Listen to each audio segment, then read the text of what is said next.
Hey, RetconRaider here, and welcome back to Episode 2. Before we get started, let me just remind you that this is a beta, so don't be surprised if you see things like bugs, balance issues, or incomplete features. Now, last time, we made our character, got our first quest, and got ambushed by assassins, and today we're picking up right where we left off as we try to fight our way to our employer. It's worth noting that I swapped some of our equipment around between episodes. For example, you'll notice that Retcon is temporarily wearing a chain shirt for increased mobility. I also swapped out Retcon's short spear for a heavy mace. The stats are almost identical, it just weighs a little more and has a slightly higher damage potential. You'll also notice that I gave Linzi some padded armor. It makes her a lot more fragile than the chain shirt did, but the problem with the chain shirt was that it was so heavy it put her in medium encumbrance. That ended up crippling her movement speed and her thieving skills. We'll keep an eye out for better armor while we're exploring, but we should be fine for now. Let's get moving.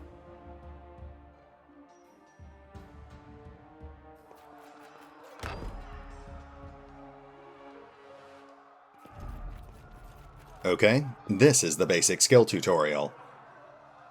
Like in the tabletop game, skill challenges in Pathfinder Kingmaker are pretty straightforward.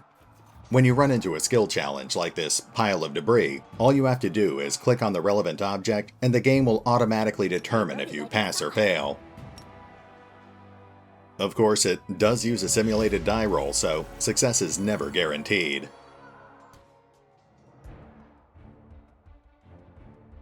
Anything else? We should move. There's a couple of assassins ahead, but we should be able to take them down pretty easily. Can you make an epic pose? I need inspiration. Nice. Not a bad start for the new mace.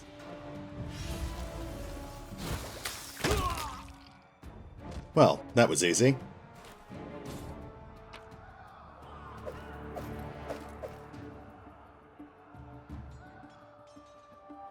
Okay, let's move on.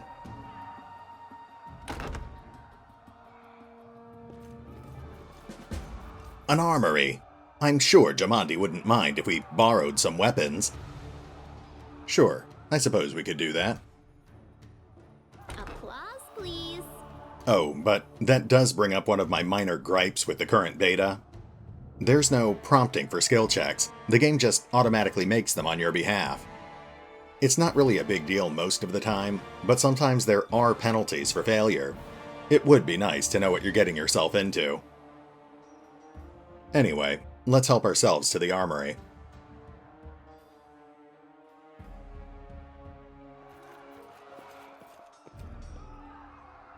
It is done. Oh, wow. There's a lot of containers in here.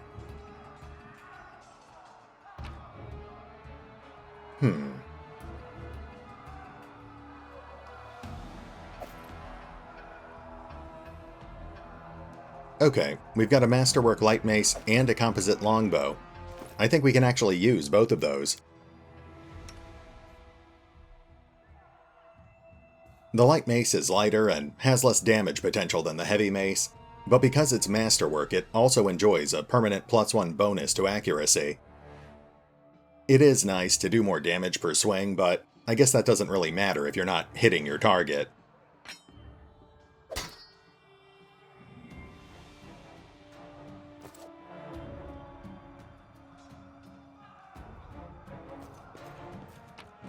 We've got a tower shield over here. Unfortunately, we're not actually trained to use one, so we'll just leave it behind.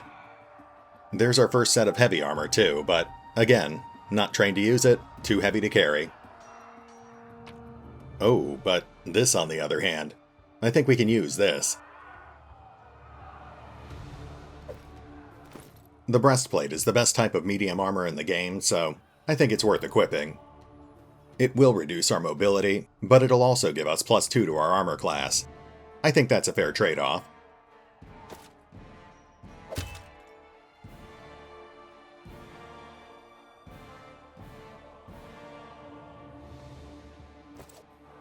Let's see. What else have we got? There's a key, though I'm not actually sure what it's for. We'll grab it, just in case. Tartuccio looks at the chest on the table and rubs his hands together. What have we here? This chest is full of gold. I'd guess it's the guards' salaries, all things considered. Well, those freeloaders don't seem to have been working too hard for it. Maybe we should pocket it instead. What? No, we're heroes, not thieves. Who said we were stealing it? We'll just take the gold for safety, so the assassins don't get it, and then we can heroically return it to Jamandi when this is all over.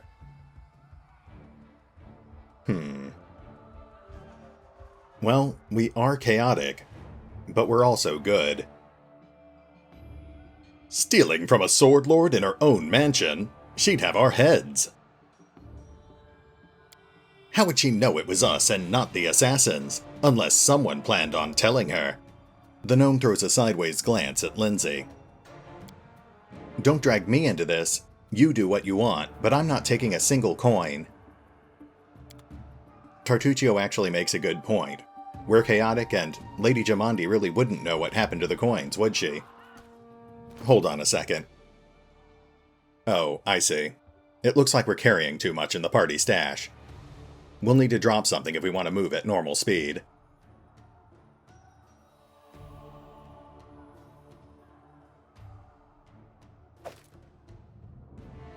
There we go.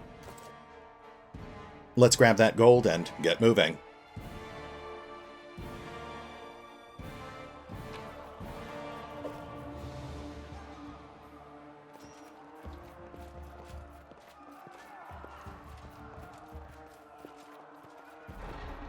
Come on now.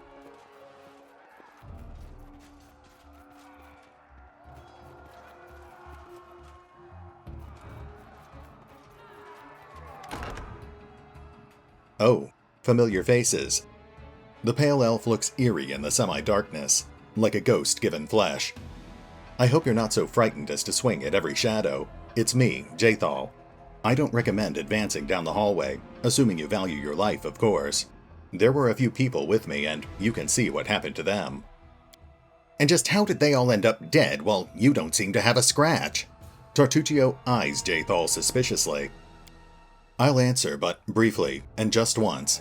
Further scares and explanations will wait until we aren't being hunted by a group of assassins. Deal? Alright, I'm undead. These traps are deadly to the living, but they're harmless to me. What do you mean undead? Really? Like zombies or skeletons or... Jathal looks at Linzi as though at an annoying fly. As I said, further explanations will wait until later.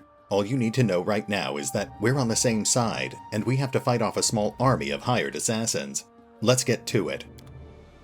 Okay, we've added Jathal to the party, and it looks like we're at the trap tutorial.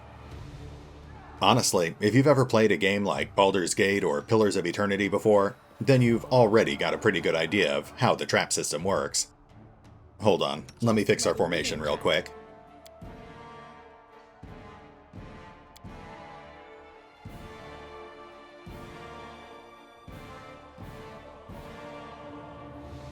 There we go. Now let's take care of those traps. And Linzi was called forth. In Kingmaker, your characters will make a perception check whenever they get too close to a trap or hidden object. If they succeed at their perception check, then the game will automatically pause and the trap will be highlighted in red. Then you can either avoid the trap, or you can try to disarm it with the trickery skill. Of course, Jathal did mention these traps couldn't hurt her. We could have had her walk down the hall to set the traps off for us, but then we wouldn't have gotten the experience points for disarming them properly.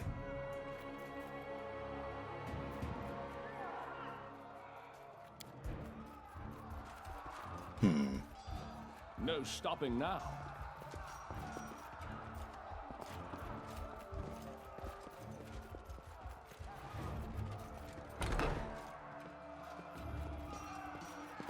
Onwards.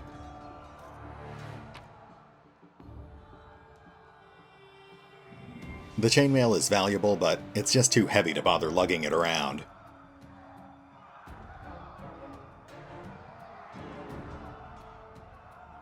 That does remind me, though, we should check out Jathal's inventory. We'll just take those scrolls. She's also got a set of chainmail and a masterwork scythe. Nice. That is a pretty strange choice of weapon, though. Ah, okay. It looks like she's neutral evil, and she has the base Inquisitor class. We do overlap a little, but she's clearly got a better stat setup for close combat. She's also got the Divine Judgment ability, which I gave up in exchange for my monster summoning ability. I guess Linzi writes the character bios too. That's cute.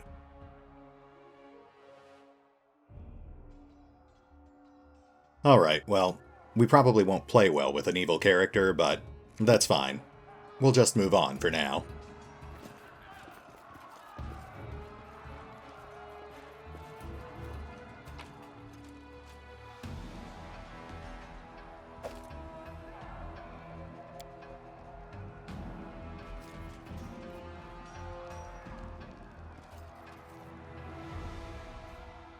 What are you dallying for?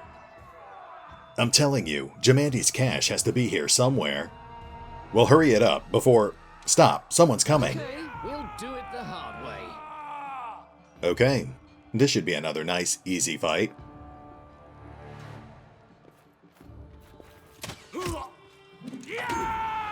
Whoops, I guess I spoke too soon.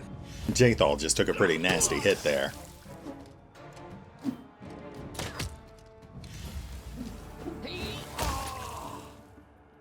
What did they say about a cache? Curious. Good question, Tartuccio, but it'll have to wait. We need to get Jathal patched up first. Of course, because she's undead, actual healing spells will hurt her. We have to use potions or negative energy spells. We might as well check out the rest of her abilities while we're here.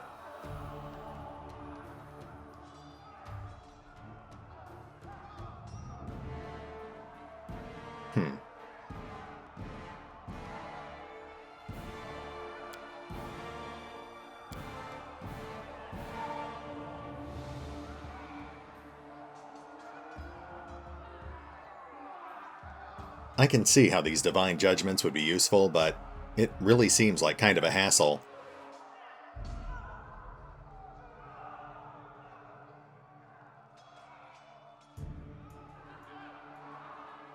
Anyway, let's go check out that cache.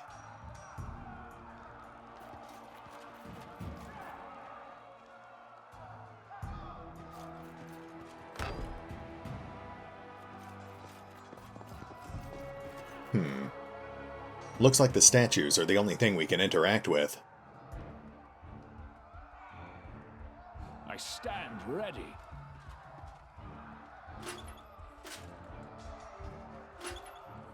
Okay.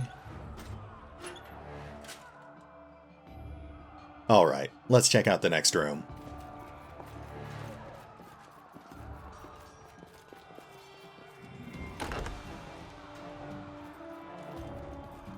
Ah, there we go. We've got a puzzle on our hands.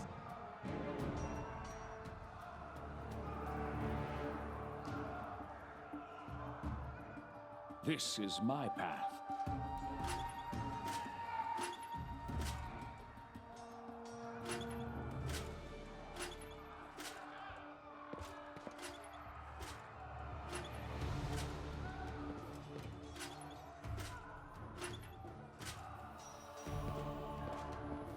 Now, obviously I've already done this before. We just need to trigger the statues in the right order. Satisfaction in overcoming a challenge.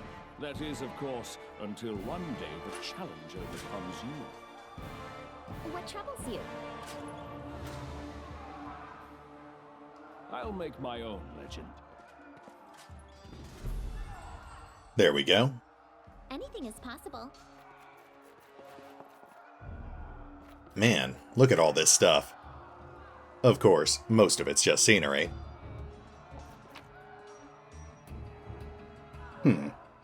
That potion will definitely come in handy. Now, the first secret door was hidden behind a giant painting, and we can clearly see a similar painting in the next room. So, we're not quite done here just yet. I tire of waiting. There we go. Let's see what we found.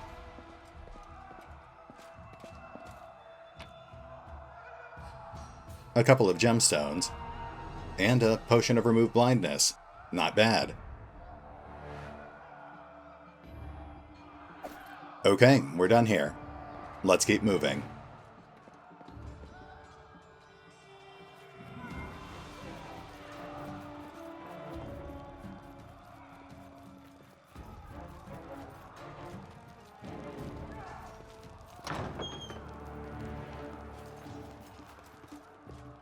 There's another body ahead of us. That means more assassins. Jaethal took a bit of a beating last time, so let's set up some buffs before we take these guys on.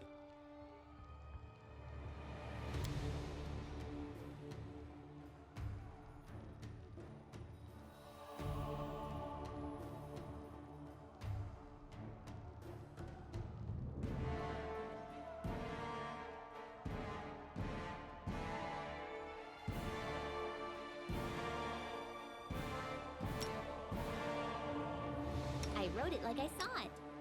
I stand ready. Oh, and we're actually in a courtyard now, so maybe our death pony won't get stuck on the roof this time. It's worth a shot. And then our leader charged forwards. Hey, wait for me! Hey, it's actually at ground level. That's a step in the right direction.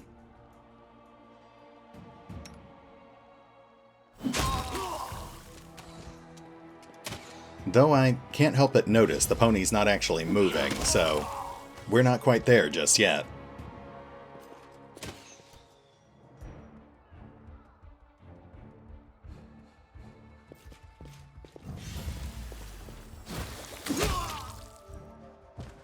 This is it. My time has come. Oh, Grotus, take my soul. Well, we should probably look into that. As for you, March on. you disappointed me, Death Pony. Fortunately, I did do some testing between sessions. This weird summoning bug is only present in the starting area. We should be fine once we get into Act 1. Oh, hey, we can use that studded leather. Like I said earlier, we've got Linzi equipped with padded armor because her chain shirt was too heavy for her, but the studded leather should be just right.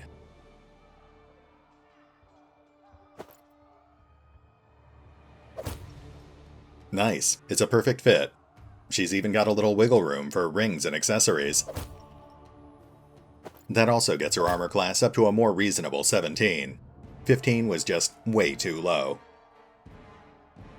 Of course, she will still take a very small penalty to her thieving skills, but it's nowhere near as bad as the one she took for being encumbered.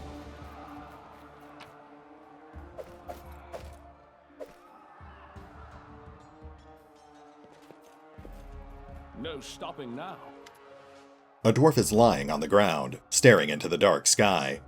He doesn't seem to have any severe wounds, but his trembling whisper is weak, as though he were at death's door. Grotus, I can sense your silhouette hovering over me. It won't be much longer. Soon we shall meet, O Lord of Oblivion. A bit melodramatic, but let's see what we can do to help him. What's wrong? I'm dying. I knew this expedition was doomed. Oh, Grotus, my vision darkens. Well, alright then. Grotus is the god of end times. Aren't you being a bit premature? Look at yourself, you've barely got a scratch. That's impossible. The dwarf lifts his head and inspects his body carefully, then tries to move his hands and feet. It seems you might be right. The dwarf grunts as he regains his feet and warily looks down at his blood-stained armor. It seems I will live. I suppose I must postpone meeting my god. Not for long, I'm sure. But while we remain in this transient world, Harem is at your service. Welcome aboard, Harem. Let's see what we're working with here. Okay, he's chaotic neutral. That makes him unpredictable, but still easier to get along with than the evil characters. He's also a cleric, which means he's got a lot in common with our Inquisitor. We're actually getting a bit overloaded on divine classes here. What we really need is a good fighter or two. Let's take a look at his equipment. Ooh, scrolls. We'll take those.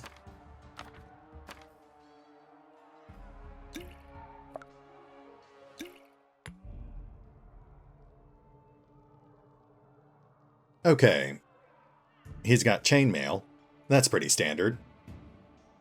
He's also got a heavy mace and a large shield, which of course is more than enough to encumber him. Oh, and we have to reset our formation again. Don't worry, I'm sure this is all stuff that will probably be smoothed out before the final release. I hope.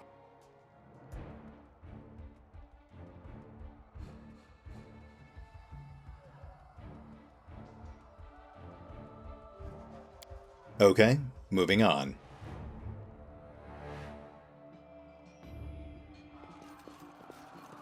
There's the tutorial pop-up for spell conversions. That's a special cleric ability that lets them swap out any of their prepared spells for a healing spell. We've already got 3 characters who can cast healing spells, so we probably won't need that. Though we should probably take a look at Harem's other abilities.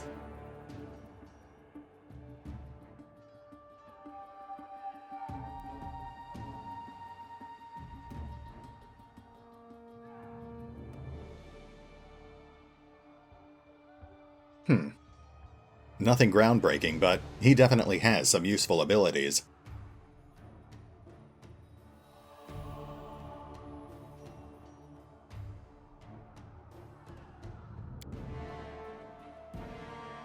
Destructive Smite. I wonder why this one wasn't on his quick bar.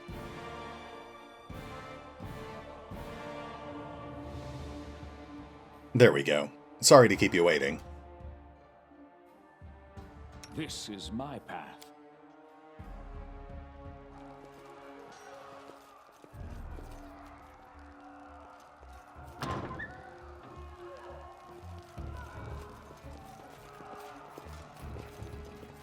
Check that out. There's our first hidden object, though it's not so much in the wall as it is behind the wall. Let's go see what we found. It is done.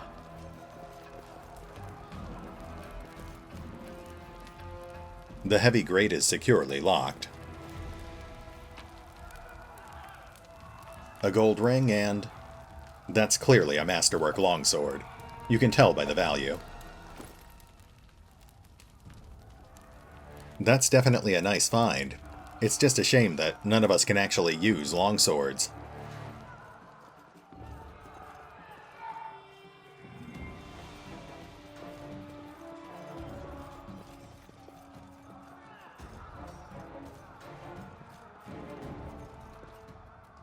There's the tutorial for formations. Better late than never, I suppose.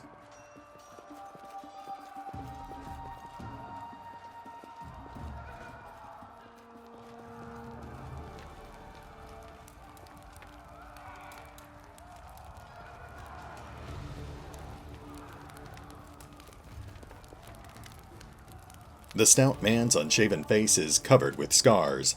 There's blood on his armor, but he doesn't even seem to notice his wounds as he confidently gives orders to the guards. You, run and get an axe. You, bring more water. You stay here and hold our defense. Those assassins are still around here somewhere. He turns to you. Aha! Some of our guests survived. Good. You need to get to the banquet hall and help Lady Jamandi. Who are you? Keston Garrus, a fighter in the service of Sword Lord Jamandi Aldori. Right now, I'm in charge of the mansion guards. As you can see, there's a lot to do.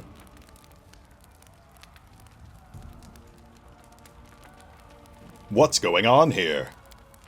Someone opened the gate, let in a group of assassins in the middle of the night.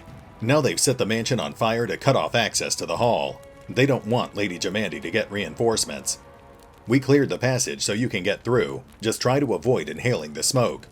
We'll be right behind you. We just need to put out the fire first to save the mansion. Do you need help putting out the fire? No, we'll manage. I've got my best people here. those who still live. Your place is by Lady Aldori's side. It doesn't seem right. What if some of the guards are wounded? We need to help them. Where's the hall? Keston points to the burning building. You'll have to run through the fire. We've almost put it out at the entrance, so your main concern should be to not inhale any smoke. Hold your breath and take the first right, then head straight down the hallway. I'll go immediately. May Abadar keep you safe. Okay, I guess that means it's time to literally run into enemy fire.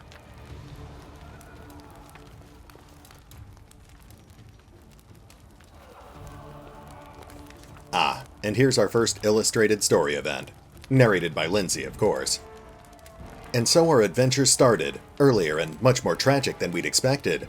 The whole team who'd gathered in the hall yesterday had been reduced to but a handful of brave souls, led by Retcon, and not at all that scoundrel Tartuccio, no matter what he might have imagined of himself. Jamandi Aldori was waiting for us, but to get to her, we'd have to march through fire, literally. As we approached the burning building, we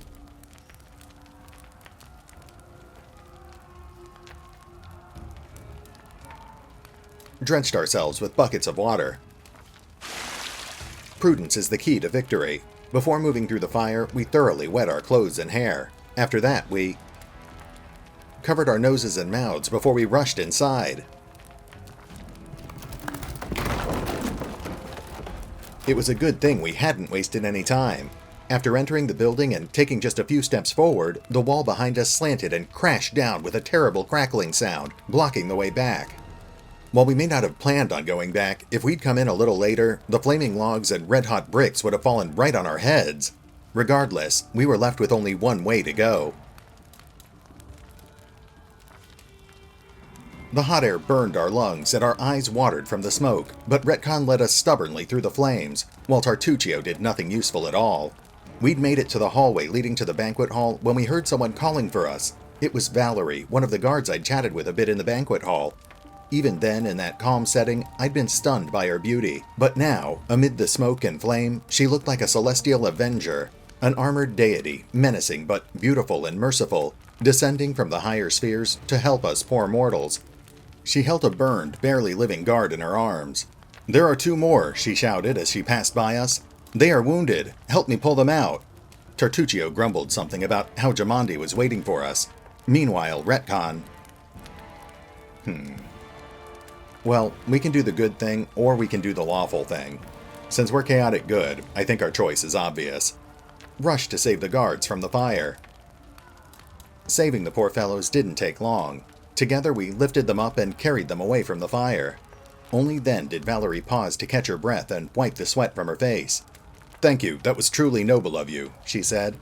"And now let us rush to Lady Aldori's aid."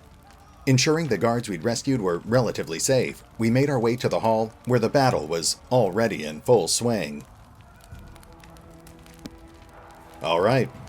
We've temporarily recruited Valerie, which means we're finally working with a full party.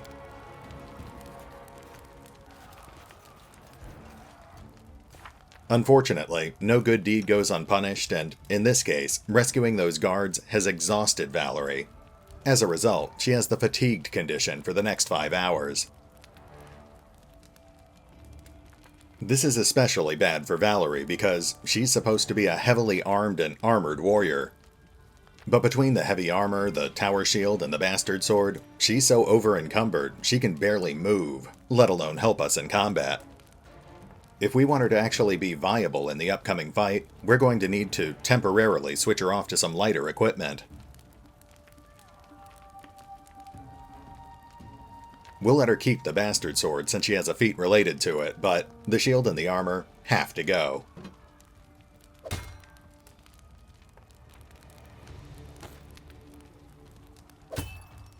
There we go. Her armor class is significantly lower than before, but so is her encumbrance level.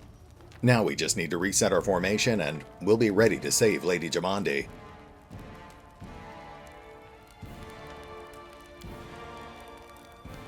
Yeah, as much as I would like to rush Tartuccio headfirst into battle, we should probably at least try to keep him alive for now.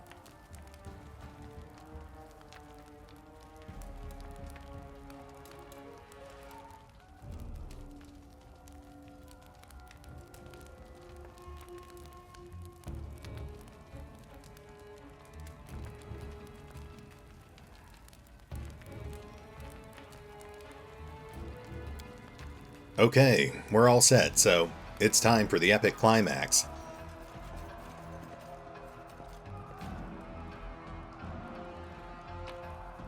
Oh, but first, this is a nice touch in the current beta. Every time you leave an area, it shows you a list of all the loot you're leaving behind. Good thing, too, because apparently I did actually miss a few potions. It is a shame to leave all this armor behind, but there's not much we can do about that. We just can't afford to go into combat with everyone over-encumbered. Speaking of which, let's get in there. Lady Jamandi's not going to rescue herself.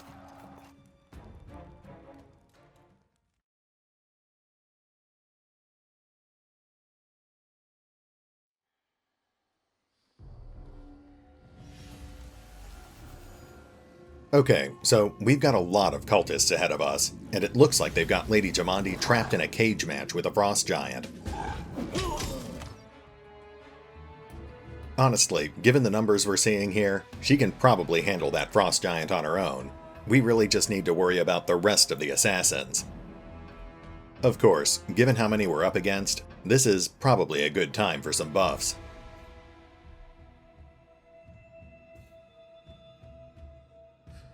Just letting the ink dry.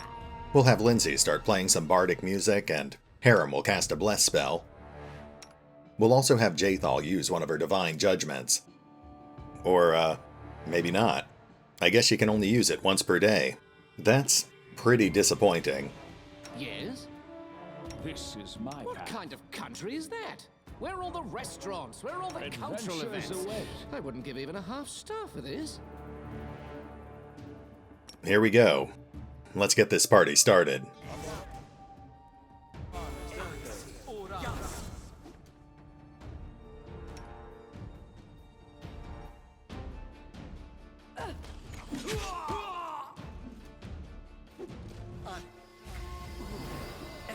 Oh, hold on. Okay, unfortunately it looks like most of our party was just hit with a fear spell, so that makes them pretty much useless for the next few combat rounds.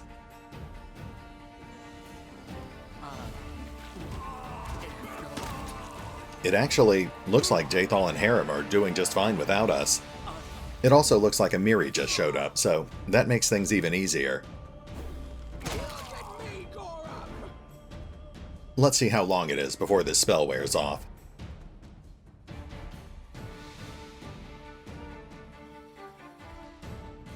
There it is.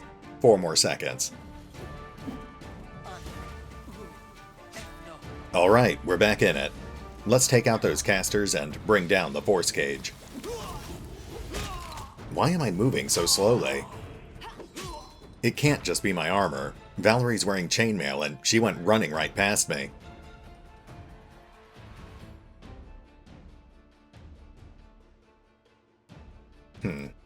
Well, I guess it doesn't really matter now. The fight's basically over. Like I said last time, combat in Pathfinder is pretty quick and deadly. All it took was one fear spell and we ended up sitting out most of the fight. I'm actually pretty sure that elemental was supposed to despawn as soon as we killed the casters.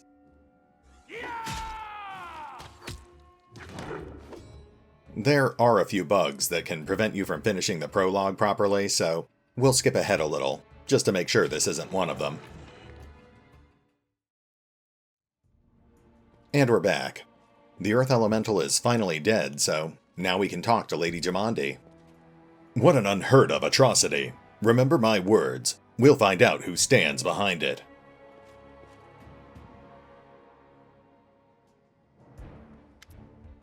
As Jamandi catches her breath, she looks over the trashed banquet hall and salutes the survivors. Thank you for your valor and bravery. The enemy was strong, but you were stronger, and that means I made the right choice. Just as I thought, there were worthy leaders among you, Retcon and Tartuccio to be precise. I'm especially grateful to them for the courage and common sense they showed while defending the mansion, but this attack means we have even less time than I'd thought. Someone already knows of our plans and is acting against us. You'll begin your expedition immediately. Lady Aldori, please, I know who arranged this attack. The vile king of Pytax, Iraveti. What's more, I know who among us works for him. After a dramatic pause, Tartuccio points a finger toward you. Retcon, show everyone the ring you're wearing. You think I wouldn't recognize Iravetti's seal? That's why he wasn't killed. The bandits recognized him as one of their own by this signet ring. Oh, Tartuccio, you scoundrel. Tartuccio's trying to set me up. He's the one who gave me this ring. Yes, such a gambit would be typical of Iravetti and his henchmen, and yet it still seems suspicious. There's definitely a spy among us, but who? Tartuccio or Retcon? All I have is one word against another. I'm afraid you're both under suspicion. I bet my life the spy's anyone but Retcon. I saw how he dealt with those creeps with my own eyes. A true warrior, I'd go with him through hell and high water. This purple crook, on the other hand, Amiri spits on the floor with contempt. He's got the eyes of a spy, and the mug of a spy. Lady Aldori, don't listen to this thick-headed barbarian. She doesn't know what she's talking about. During the attack, Retcon showed his true colors. He forced us to break into the armory and rob it. And not just that. Upon finding the guards' salaries in the armory, he immediately pocketed it all. I really wish they had more responses here, but we'll go with the one that more or less matches our alignment. So what if we did? The guards weren't able to handle their responsibilities, so we decided we should teach them a lesson. I'll be the judge of how my guards have handled their responsibilities. Please return the money now. Of course, theft is not to be condoned, but when the fire burns around you and you are but one step away from death, would it not be insane to worry about laws and rules?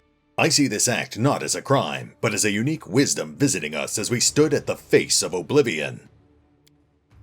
There is a difference between initiative taken in battle and blatant arrogation. How can someone who disregards authorities be a leader himself? What about that trick he pulled right before we came in here? He knew very well we were fighting the enemy, but instead of rushing to help you, he dallied as long as he could, dropping everything to save people from the fire, even though the guards were handling things just fine. Retcon was obviously hoping to show up too late and find you already dead. People were dying right in front of me. How could I just walk by? Really, Tartuccio? You're seriously trying to blame Retcon for saving people from a fire? May Shaylin spare me from ever having to make such a choice, but Retcon behaved decently, as a true leader. A true leader is someone who has his priorities set straight, not someone who puts a valuable ally's life in danger to save some servant. Enough squabbling. I'm still not sure which of you I can trust. However, the risk of entrusting the whole affair to a spy is too great. Here's what we'll do. 2 teams will head out. One will be headed by Tartuccio and the other by Retcon. That way, I'll know at least one group can be counted on to serve my interests in the stolen lands. Lady Aldori. Valerie bows respectfully to the Sword Lord. Most of those who were to set off for the stolen lands have been killed. Those who yet live will require help. Please allow me to join the expedition. I'm sad to lose such a talented warrior, but you're right, Valerie. They have a greater need of you right now. Go, and may Abadar keep you. Which of the 2 teams would you prefer to accompany? If Tartuccio allows it, I would join his team. Forgive me, Retcon, but I don't appreciate your willfulness. And I like Retcon. What wisdom lies in minding orders, laws, and rules in the face of oblivion, knowing not whether you'll be alive tomorrow? I will go with his team. Retcon is good in battle, but I don't like all the spiritual agonizing. I prefer those who can act without wasting time helping every little pipsqueak. Those like Tartuccio. Oh, Tartuccio's going to take the credit for himself and be done with it. Shaylin, spare me from such allies. Retcon, I'm going with you. You're a hero worthy of my quill. I don't even need to think. Retcon, I'm coming with you. As for you, Purple Toad, just wait till we meet along the way. I'll be sure to hang your rotten spy guts from the trees. Alright, we have 2 teams. To avoid unnecessary conflict on the road, you'll each take a different route to the stolen lands. Tartuccio's team will go through Navakta's crossing. The garrison commandant will provide him with all the help he needs. Retcon will take his team to Oleg Levitin's trading post. He's been complaining about the Stag Lord's bandits for a while now. There, you'll be provided with all the necessary travel supplies. Retcon, I'd like to believe you, but I know all too well how convincing traitors and spies can be. If you're truly innocent, I hope you can forgive me this precaution. While you're away, Keston will investigate the night's events and learn who in Restov is working for Pytax. But you should know that it isn't just Pytax we need to worry about. The Royal House of Sertova may also interfere in our plans. I've managed to keep this affair a secret from them so far, but that can't last long. By my estimations, you have no more than 3 months. After that, any feat you accomplish will be pointless. And now, farewell. This battle was but the first ordeal along your path, and you overcame it as true champions of Restov. May the obstacles that follow also fall to your feet. Fear nothing, my friends, and return victorious. That brings us to the end of the prologue, so I think that's a good breaking point for now. Don't worry, we've still got the entire first act ahead of us, so we'll pick up here next time as our adventure begins in earnest. But for now, this is RetconRaider, signing off. Thanks for watching. Oh, and remember, although I do love playing Pathfinder Kingmaker, you can find out more about the game by visiting the official website or the crowdfunding campaign over on Kickstarter. Links are in the description.